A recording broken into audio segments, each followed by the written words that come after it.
നാട്ടുകാർ ചോദിക്കുമ്പോ പണിയില്ല. ഡിഫറെന്റ് ഓരോ റീച്ച് കുറയുമ്പോ അനിയത്തിനെ കാണിക്കും ഞാൻ. അപ്പൊ റീച്ച് വീണ്ടും കയറും. കാലത്തിന് ശേഷം ഒരു ഡ്രീം ആയിരിക്കും അലീബ്രോഡ് എന്തായാലും ഈ ഒരു ഷോപ്പ് ഉണ്ടാകുന്ന ബ്രോ ഐസിൻ ബാംഗ്ലൂർ ഇറങ്ങുന്നില്ലേ? ബാംഗ്ലൂർ. അപ്പൊ നമുക്ക് സൗത്ത് സൈഡ് ബോയ്സ് എല്ലാം ഉണ്ടെന്ന് തോന്നുന്നു. ശ്രേയസ് ബ്രോ ഇറങ്ങുന്നുണ്ടോ? ശ്രേയസ് ചെയ്യുന്നില്ല. ശ്രേയസ് ഇതുവരെ സ്റ്റേജിൽ കയറില്ല. എന്തായാലും 2026 നമ്മുടെ ശ്രേയസ് ബ്രോ ഒരു കോമ്പറ്റീഷൻ ഇറങ്ങുമെന്നാണ് ഇപ്പൊ നിലവിൽ പറഞ്ഞേക്കുന്നത്. ശ്രേയസ് പറയുന്നത് 2026 കോമ്പറ്റീഷൻ ചെയ്യണം. ജട്ടി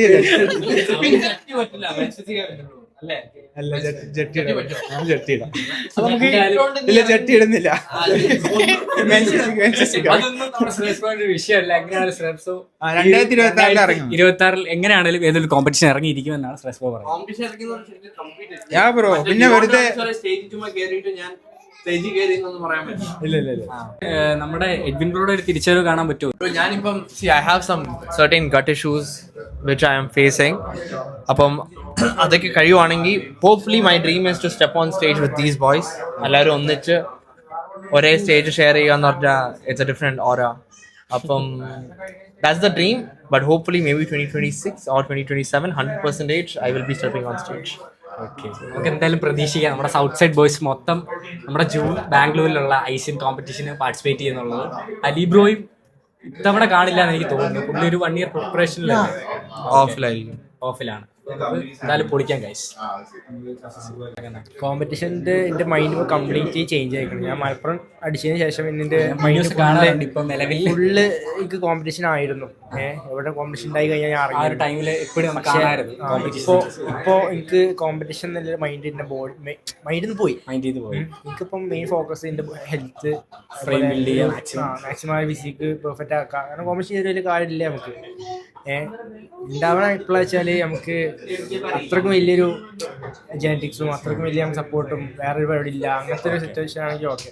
അല്ലെങ്കിൽ നമുക്ക് ബാക്കിയുള്ള കാര്യങ്ങൾ സെറ്റ് ആക്കിയിട്ട് പിന്നെ നമുക്ക് കയ്യിലേക്ക് ഇറങ്ങാം. പിന്നെ നിലവിൽ ബ്രോ 2027 കാണോ ഐസിയൻ? ചിലപ്പം ഈ ഒരു വർഷം ലാസ്റ്റേക്ക് എൻഡിങ് ടൈമില് ലാസ്റ്റ് ഐസിയൻ കാണും. ഓക്കെ, അത് ഡിസംബറിലല്ലേ? അത് നോക്കണം. നമുക്ക് ആ ഒരു കോൺഫിഡൻറ്റ് വേണം. കാരണം ഞാൻ ഇതുവരെ ഇറങ്ങിയത് മൊത്തം കോൺഫിഡൻസ് ഇല്ലാതെ ഒരു ജസ്റ്റ് പോയിട്ട് ഒരു ഇറങ്ങിക്കായിരുന്നു. ആ ഒരു ഫുൾ ബ്രോയുടെ ആ ഒരു പ്രോപ്പർ കൺഫ്യൂഷനിലേക്ക് വരാതെ ബ്രോ ജസ്റ്റ് എനിവേ ചുമ്മാ ഇറങ്ങി ടൈം എടുക്കാതെ. Okay, thank you. Nice to meet you. Ijas bro face ചെയ്തതിൽ ഏറ്റവും ഒരു ഡൗണസ്റ്റ് ആയിട്ടുള്ളൊരു മൊമെന്റ് ഏതാ? ഡൗണായിട്ടുള്ള മൊമെന്റ് ഫേക്കിനായിട്ട് വിളിക്കുന്ന സമയം. അത് ഫസ്റ്റ് വലിയൊരു മീൻസ് ഐസിയൻ കഴിഞ്ഞ ഒരു ടൈമിലെ കാര്യമല്ലേ പറയുന്നത്? അതെ, ഫേക്കിനായിട്ട് ഫസ്റ്റ് വിളിക്കുന്നത് ഭയങ്കര പ്രൗഡ് മൊമെന്റാണ്. കാരണം നമ്മൾ നാച്ചുറൽ ചെയ്ത വർക്കിന് ഇത്രയും റിസൾട്ട് ഉള്ളതുകൊണ്ടാണല്ലോ ഫേക്കിനായിട്ട് വിളിക്കുന്നത്. ബേസിക്കലി അവർ ജലസ് ആയിട്ട് അവര് നാച്ചുറലി അച്ചീവ് ചെയ്യാൻ പറ്റില്ല എന്നൊരു ലെവലിൽ നമ്മളെ ഫേക്ക് നാട്ടി പറയുന്നുണ്ട്. ഓക്കെ, പക്ഷെ പിന്നെ ഫുൾ ഹോൾ എല്ലാവരും ഇൻസ്റ്റാഗ്രാം തുറക്കുമ്പോൾ സംഭവം എനിക്കെതിരെ പാൻ ഇന്ത്യ ലെവലിൽ നമ്മളെ മൊത്തത്തിൽ ഇരുന്ന് കുറ്റം പറയുമ്പോൾ നമുക്ക് ആർക്കാണെങ്കിലും ഇത്ര എഫേർട്ടും കാര്യങ്ങളും ഇടുമ്പോൾ നമുക്ക് പേഴ്സണലി അതൊരു ബാഡ് ആയിട്ട് ഫീൽ ചെയ്യും. സംഭവം മെന്റലി കുറച്ച് ഡൗൺ ആയി. കാരണം നമ്മൾ ചെയ്ത വർക്കിനാണ് പറയാം. അതാണ് ഏറ്റവും ഡൗണസ്റ്റ് ആയിട്ട് വന്നത്. ബ്രോയ്ക്ക് ഇപ്പൊ നിലവിൽ എത്ര ഏജ് ആയി? 22. ഇപ്പൊ എന്ത് ചെയ്യുക? ഫുൾ ടൈം കോണ്ടന്റ് ക്രിയേറ്റർ ആണോ? ഈ പഠിച്ചുകൊണ്ടിരിക്കുന്ന പാർട്ട് ടൈം ആയിട്ടാണ് ഇപ്പോൾ കോണ്ടന്റ് ക്രിയേഷൻ ഉണ്ടായത്. ഫുൾ ടൈം ആക്കാൻ പോവാം. ജസ്റ്റ് ബ്രോ എന്താണ് പഠിച്ചതൊക്കെ? ഞാൻ ഏവിയേഷനും കാര്യങ്ങളാണ്. ഇപ്പോൾ ഓൾമോസ്റ്റ് 3rd year കംപ്ലീറ്റ് ആവാറായി. ഫൈനൽ ഇയർ കംപ്ലീറ്റ് ചെയ്തു. ഓക്കെ, ഇനി ഇജാസ് ബ്രോഡൊക്കെ നമുക്ക് ഇനി നൈസ് ടു മീറ്റ് യു. ഇവിടെ ഫസ്റ്റ് ക്ലിക്ക് ആയ വീഡിയോ ഏതാ? അനിയത്തിന്റെ കൂടെ റീച്ച് കുറയുമ്പോ അനിയത്തിനെ കാണിക്കും ഞാൻ. അപ്പൊ റീച്ച് വീണ്ടും കയറും. ഓക്കെ, ഇപ്പൊ കോണ്ടന്റ് ക്രിയേഷൻ സ്റ്റാർട്ട് ചെയ്തിട്ട് എത്ര വർഷമായി? 2 വർഷം ആയി സ്റ്റാർട്ട് ചെയ്തിട്ട്. ജിമ്മിൽ പോയി തുടങ്ങിയപ്പോ തന്നെ ഞാൻ വീഡിയോസ് ചെയ്തിരുന്നു. ഇപ്പോൾ one of the top content creator ആണ് നമ്മുടെ കേരളത്തിൽ. ഓക്കെ, നമുക്കിപ്പോൾ ബ്രോയ്ക്കിപ്പോൾ നിലവിൽ എത്ര ഏജായി? 20 വയസ്സായി. ഈ ഒരു ചെറിയ പ്രായത്തിൽ തന്നെ എനിക്കിപ്പോൾ ഓൾമോസ്റ്റ് 23 years ആയി. നമുക്ക് പോലും ഭയങ്കര മോട്ടിവേഷനാണ് വിഷ്ണു ബ്രോ. കണ്ടതിൽ സന്തോഷം. Thank you. എന്തെങ്കിലും വേറെന്തെങ്കിലും പറയാനുണ്ടോ? വേറൊന്നുമില്ല. മോട്ടിവേഷൻ ആയിട്ടോ സ്റ്റാർട്ട് ചെയ്യുന്നത്? നിങ്ങൾക്ക് എന്തെങ്കിലും ഡ്രീം ഉണ്ടെങ്കിൽ അതിനുവേണ്ടി എഫേർട്ട് ഇട്ട് വർക്ക് ചെയ്യാം. അതെന്തായാലും കിട്ടും. പണിയെടുത്താൽ മതി. പണിയെടുത്താ എന്തും നമുക്ക് സാധിച്ചെടുക്കാൻ പറ്റും. ഇനി ബ്രോയുടെ നെക്സ്റ്റ് കോമ്പറ്റീഷൻ ഇനി ജൂണിലാണ് ICL ബാംഗ്ലൂർ. ഓക്കെ, എനിവേ നമുക്ക് ബാംഗ്ലൂരിൽ കാണാം. ഓക്കെ. ഇപ്പൊ ശ്രേയസ് ബ്രോ നിലവിൽ ഫുൾ ടൈം കോണ്ടന്റ് ക്രിയേറ്റർ അല്ലേ? ഇപ്പോൾ നമ്മുടെ ബാക്കി എല്ലാവരും ഈ സൗത്ത് സൈഡ് ആണെങ്കിലും ബാക്കി നമ്മുടെ മലയാളത്തിലുള്ള കോണ്ടന്റ് ക്രിയേറ്റേഴ്സ് എല്ലാവരും അവർ ഭയങ്കരമായിട്ട് ഈ ബോഡി ഫ്ലെക്സ് ചെയ്യുക അങ്ങനത്തെ ടൈപ്പ് വീഡിയോസ് ഇടുമ്പോൾ ശ്രേയസ് ബ്രോയാണ് നമുക്ക് ഒരു ഭയങ്കര മോട്ടിവേഷൻ ലെവലിൽ. ഇപ്പൊ നമുക്ക് എന്തുണ്ടേലും ഇല്ലേലും നമ്മളെ കൊണ്ട് നമ്മൾ എഫേർട്ട് ഇട്ട് കഴിഞ്ഞാൽ ആ ലെവലിലേക്ക് വരാൻ പറ്റുമെന്ന് ശ്രേയസ് ബ്രോ നമുക്ക് കാണിച്ചു തന്നിട്ടുണ്ട്. ഇപ്പൊ വൺ ഓഫ് ദ ടോപ്പ് നമ്മുടെ മലയാളത്തിലൊരു ഫിറ്റ്നസ് കോണ്ടന്റ് ക്രിയേറ്റർ ആണ് നമ്മുടെ ശ്രേയസ് ബ്രോ.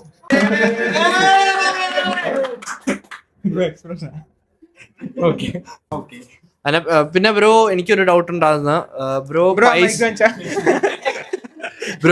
ബ്രോ പൈസ ഇറക്കി ഫാൻസിനൊക്കെ ഇറക്കുന്നുണ്ടെന്ന് പറയുന്നത് ഫാൻസിനെ ഇറക്കുന്നുണ്ട്. അതിനെ കുറിച്ച് ബ്രോയ്ക്ക് എന്താ പറയുന്നത്? ബ്രോ, അത് നമ്മൾ ഇങ്ങനെയുള്ള ഹേറ്റേഴ്സ് പലതും പറഞ്ഞ അർത്ഥം നമ്മൾ അതിലൊന്നും തളരില്ല. ഹേറ്റേഴ്സ് ഫാൻസിനെ നമ്മൾ ഇറക്കി. എന്തായാലും ഞങ്ങളൊക്കെ എനിക്ക് ഭയങ്കര മോട്ടിവേഷൻ ആണ്. എഡ്വിൻഡോടെ ആണെങ്കിലും ഫസ്റ്റ് ഇംഗ്ലീഷ് ചാനൽ വന്ന ടൈമിൽ നമുക്ക് മലയാളത്തിൽ കാണുന്ന ഒരുപാട് ആഗ്രഹം ഉണ്ടായിരുന്നു. ബ്രോ ഞാൻ മാക്സിമം ട്രൈ ചെയ്യുന്നുണ്ട്. സംഭവം എന്താണെന്ന് വെച്ചാൽ ക്യാമറ മുമ്പിൽ വരുമ്പോൾ മലയാളം വരുന്നില്ല എന്റെ വായിൽ. നമ്മൾ നോർമലി ഇങ്ങനെ സംസാരിക്കുവാണെങ്കിൽ എനിക്കൊരു കുഴപ്പമില്ല. പക്ഷെ ഇപ്പൊ ക്യാമറ നോക്കി സംസാരിക്കുമ്പോൾ എനിക്ക് മലയാളം കറക്റ്റ് ആയിട്ട് വരുന്നില്ല. അത്രേ ഉള്ളൂ. അതും that's also something for me to learn. So I will keep learning. I will also keep building. Anyways, that Malayalam channel will definitely be my concentration. ഞാൻ അത് ഇംഗ്ലീഷ് മലയാളം ചാനൽ ഞാൻ ഈ വർഷം തൊട്ട് കത്തിക്കും. അതെ, ഞാൻ കത്തിക്കും. I will make sure at least every day I'll keep posting. I'll try my best and that's all. Bro start ചെയ്ത ടൈമിൽ ബാക്കി ചുറ്റുമുള്ള ആൾക്കാരൊക്കെ ഇല്ല, ഫ്രണ്ട്സ്, നെയ്ബേഴ്സ് എല്ലാവരും ബ്രോ കോണ്ടന്റ് ക്രിയേഷൻ സ്റ്റാർട്ട് ചെയ്ത ടൈമിൽ എങ്ങനെയായിരുന്നു? ഇപ്പൊ അവരെങ്ങനെയാണ് ബ്രോനെ കാണുന്നത്? ഇപ്പോഴും വീട്ടില് I will tell you what, my dad is supportive, my grandmom is supportive. പക്ഷേ കോണ്ടന്റ് ക്രിയേഷൻ എന്ന് പറയുന്നത് ഇറ്റ്സ് എ വെരി, ഇപ്പം നാട്ടുകാർ ചോദിക്കുമ്പോൾ പണിയില്ല, ഇതൊക്കെ കേൾക്കുമ്പോൾ നമുക്കും പ്രഷറുണ്ട് ബ്രോ. ഇപ്പം വീട്ടിലാണെങ്കിലും എനിക്കും പ്രഷറുണ്ട്. അച്ഛൻ സപ്പോർട്ടീവ് വെക്കുക, പക്ഷെ എന്നാലും നമ്മൾ എന്തെങ്കിലും ജോലി, കാരണം അവര് കണ്ടുകൊണ്ടിരിക്കുന്നത് ജോലി ചെയ്ത് എങ്ങനെയെങ്കിലും ഏർണിങ്സും കാര്യങ്ങളും, അതെ, സൊസൈറ്റി അങ്ങനെ. പക്ഷെ trust your gut, trust yourself, believe in yourself, trust me bro, that's all. Society is never going to tell ഇത് okay. ആൾക്കാർ ഇപ്പോൾ നിലവിൽ full time content creation full time content creation. ഇപ്പൊ എത്ര വയസ്സായി ബ്രോയ്ക്ക്? I'm 22. Okay, fine. So yeah, give it a like, man. This guy deserves a lot. Give it a like. Thank you. All right, thank you bro. Hello. ഇപ്പൊ Ali bro ഈ content creation journey ഒക്കെ start ചെയ്തിട്ട് ഇപ്പോൾ total എത്ര years ആയി? Content creation start ചെയ്തിട്ട് ഇപ്പോൾ ഏകദേശം ഒരു 3+ years ആയി. പക്ഷേ അറിഞ്ഞു വരുന്നത് ഈ ലാസ്റ്റ് 2 years ആയിട്ടാണ്. ആ ഒരു കോമ്പറ്റീഷൻ ടൈമിൽ ആ പ്രെപ്പ് കയറിയതിന് ശേഷം ആ ഒരു സീരീസിലാണ് ക്ലിക്ക് വന്നതും കയറിയത്. അതിന് മുന്നേ ഉണ്ടാക്കും, പക്ഷേ അധികം ഇപ്പൊ അലി ബ്രോ വർക്കൗട്ട് സ്റ്റാർട്ട് ചെയ്തിട്ട് ഇപ്പൊ 3 years ആയി? വെയിറ്റ് ട്രെയിനിങ് കാര്യങ്ങൾ ഒരു 2019 സ്റ്റാർട്ട് ചെയ്തത്. അപ്പൊ അറൗണ്ട് 6-7 years മേലെ ആയിട്ടുണ്ട്. അത് കൺസിസ്റ്റന്റ് ആയിട്ട് ഇതുവരെ പോകാൻ പറ്റി. ഇപ്പൊ എന്തായാലും ഇപ്പൊ കുറെ കാലങ്ങൾക്ക് ശേഷം അലി ബ്രോ കുറെ കാലമായിട്ട് കോണ്ടന്റ് ക്രിയേഷൻ ചെയ്യുന്നുണ്ട്. ഇപ്പൊ നിലവിൽ ഫുൾ ടൈം കോണ്ടന്റ് ക്രിയേറ്റർ അല്ലേ അലി ബ്രോ? ഇപ്പൊ Ali bro full time content creator ആണ്. ഇപ്പൊ കുറെ കാലത്തിന് ശേഷം ഒരു ഡ്രീം ആയിരിക്കും അലി ബ്രോയുടെ എന്തായാലും ഈ ഒരു ഷോപ്പ്. അപ്പൊ ഈ നിലവില് ഈ ഒരു മൊമെന്റില് അലി ബ്രോയ്ക്ക് എന്താണ് മനസ്സിൽ നിന്ന് ഒരു എക്സ്പ്രസ് ചെയ്യാനുള്ളത്? ഈ മനസ്സിൽ എന്താ ഫീലിംഗ് ഇപ്പൊ ഈ ഒരു ടൈമില്? ഇത് ജസ്റ്റ് ഷോപ്പ് ഉപരി നമ്മളെ നാട്ടിലാണ്, നമ്മുടെ നാട്ടില് ഫസ്റ്റത്തെ സപ്ലിമെന്റ് സ്റ്റോറാണ്. അതും നമുക്ക് തുടങ്ങാൻ പറ്റിയതിൽ വളരെയധികം സന്തോഷമുണ്ട്. വളരെയധികത്തെ ഒരു ആഗ്രഹമായിരുന്നു സ്വന്തമായിട്ട് എന്തെങ്കിലുമൊക്കെ ഒരു സംരംഭമാണ് സ്റ്റാർട്ട് ചെയ്യണം. ഞാൻ നോക്കിയായിരുന്നു. ഇപ്പൊ ഇവിടെ അടുത്ത് കുറച്ച് ദൂരം മാറിയൊക്കെ ഉള്ളൂ സപ്ലിമെന്റ് ഷോപ്സ്. ഫസ്റ്റ് ടൈം ആണ് ഈ മഞ്ചേരി ഏരിയ വരുന്നല്ലേ. അതുകൊണ്ട് നമുക്ക് കോൺഫിഡൻ്റ് ഉണ്ട് നല്ല രീതിക്ക് സക്സസ് ആവുന്നില്ല കാര്യം. അതുകൊണ്ട് തന്നെ ഹാപ്പിയാണ്. സ്റ്റാർട്ട് ചെയ്യാൻ വേണ്ടിയിട്ട് എനിക്ക് കയ്യിൽ വലിയ ഫണ്ടോ അല്ലെങ്കിൽ വലിയ സപ്പോർട്ടൊന്നും ഇല്ലായിരുന്നു. ആ ഡ്രീമിൻ്റെ പുറത്ത് സ്റ്റാർട്ട് ചെയ്തതാണ്. അപ്പോൾ നിങ്ങൾക്കത് സ്റ്റാർട്ട് ചെയ്യാനുണ്ടെങ്കിൽ ആ ഒരു ഡ്രീം അത്രക്കും പാഷനായിട്ട് ആണെങ്കിൽ അത് സ്റ്റാർട്ട് ചെയ്യാം. അതെന്തായാലും എന്തെങ്കിലുമൊക്കെ ആണെങ്കിൽ സക്സസ് ആയിക്കാണ് വരും. സോ അതാണ് മെയിനായിട്ട്. എന്തായാലും നമുക്ക് ഇഷ്ടപ്പെട്ടൊരു കാര്യം ചെയ്ത് കഴിഞ്ഞാൽ അതിൽ ഹാപ്പിനെസ്സും ഉണ്ടാവും. അത് കണ്ടിന്യൂസ് ചെയ്യാൻ ചെയ്ത് കഴിഞ്ഞാൽ അതിൽ നമുക്ക് സക്സസ്ഫുൾ ആവാനും പറ്റും. ഈ ഒരു നീഷിലേക്ക് നമ്മൾ എഫോർട്ട് ഇട്ട് നിന്ന് കഴിഞ്ഞാൽ നമുക്ക് സർവൈവ് ചെയ്യാൻ പറ്റും. അതിൽ നിന്ന് നല്ലൊരു ഇൻകമോ അല്ലെങ്കിൽ നമുക്ക് എന്താ പറയുക ഒരു സർവൈവ് ചെയ്ത് പോകാൻ പറ്റുമോ മന്ത്ലി രീതിയിൽ? പറ്റും. അപ്പോൾ ഇനി വരുന്ന കാലഘട്ടമാണത് ഫുള്ള് സോഷ്യൽ മീഡിയയുടെ യുഗമാണ്. അപ്പം നമ്മളിപ്പോഴത്തെ സ്റ്റാർട്ട് ചെയ്യുകയാണെങ്കിൽ എന്തായാലും ആ ടൈം ആകുമ്പോഴത്തേന് നമുക്കൊരു പ്ലേസ് ഉണ്ടാവില്ല. ആ പ്ലേസ് ഉണ്ടാക്കി എടുക്കണമെങ്കിൽ ഇപ്പോഴത്തെ സ്റ്റാർട്ട് ചെയ്യണം. അത്രേ ഉള്ളൂ. ഇപ്പോൾ നമുക്ക് ഇജാസ് ബ്രോ സ്റ്റാർട്ട് ചെയ്ത ടൈമിൽ ഈ കോണ്ടന്റ് ക്രിയേഷൻ സ്റ്റാർട്ട് ചെയ്യാനുള്ളവരോട് മെയിനായിട്ട് പറയാനുള്ള എന്താ ഒരു മോട്ടിവേഷൻ അല്ലെങ്കിൽ ഇജാസ് ബ്രോയുടെ ലൈഫിൽ നിന്ന് പഠിച്ചൊരു കാര്യം ഇപ്പോൾ വേറൊരാൾ സ്റ്റാർട്ട് ചെയ്യാൻ പോവുക, അവർക്കൊരു മോട്ടിവേഷൻ ആയിട്ട് ബ്രോയ്ക്ക് എന്താ കൊടുക്കാൻ? അവർക്ക് മോട്ടിവേഷനായിട്ട് അവർക്ക് സ്പോൺസർഷിപ്പ് കിട്ടണമെന്നുണ്ടെങ്കിൽ എന്തായാലും നിങ്ങൾ 2-3 ഒക്കെ ജിമ്മിൽ പോയിട്ട് ചിലപ്പോൾ ഉച്ചക്ക് കൊണ്ടുവരാൻ വീഡിയോ എടുക്കാൻ വേണ്ടിയിട്ട് അങ്ങനെ ചെയ്തിട്ടാണ് ഞാനിപ്പോൾ ഈ ലെവലിൽ എത്തിയത്. ഉച്ചക്ക് പോയിട്ടുണ്ട് ഒറ്റയ്ക്ക് ട്രൈപോഡും ഫോൺ എടുത്തിട്ട്. സ്പോൺസർഷിപ്പ് ഒക്കെ വേണമെന്നുണ്ടെങ്കിൽ എന്തായാലും അങ്ങനെ വർക്ക് ചെയ്യണം. നമ്മളെ ഫുൾ 101% ആ ടൈം ഞാൻ കൊടുത്തിട്ടുണ്ട്. പക്ഷേ ഈ ടൈമാണ് അത് ആലോചിക്കുന്നത്. ഇവിടെ എന്ന് വെച്ചാൽ ഞാൻ ഷൂട്ട് ചെയ്യണ സമയത്ത് ബാക്കിയുള്ള ആൾക്കാർ എന്ത് വിചാരിക്കും ആ ഒരു മൈൻഡ് ഉണ്ടായിരുന്നു സ്റ്റാർട്ടിങ്ങിലെ. പിന്നെ ജിമ്മ നിറച്ച എന്റെ കൂട്ടുകാരായിരുന്നു, അതുകൊണ്ട് പിന്നെ എനിക്കൊന്നും കുഴപ്പമുണ്ടായില്ല. ഞാൻ അങ്ങനെ ചെയ്ത് പോന്നു. പിന്നെ ഒരു വീഡിയോ ക്ലിക്കായി. പിന്നെ അവിടെ നിന്ന് പിന്നെ everyone waits for the right moment, right time. ഒരു നല്ല ക്യാമറ മേടി ബ്രോ തുടങ്ങുക, വേറെ ഒന്നും ചിന്തിക്കരുത്. Just start bro. എവിടെ നിന്ന് തുടങ്ങാൻ അങ്ങനെ ഒന്നും ചിന്തിക്കണ, അങ്ങനെ തുടങ്ങുക. You will see.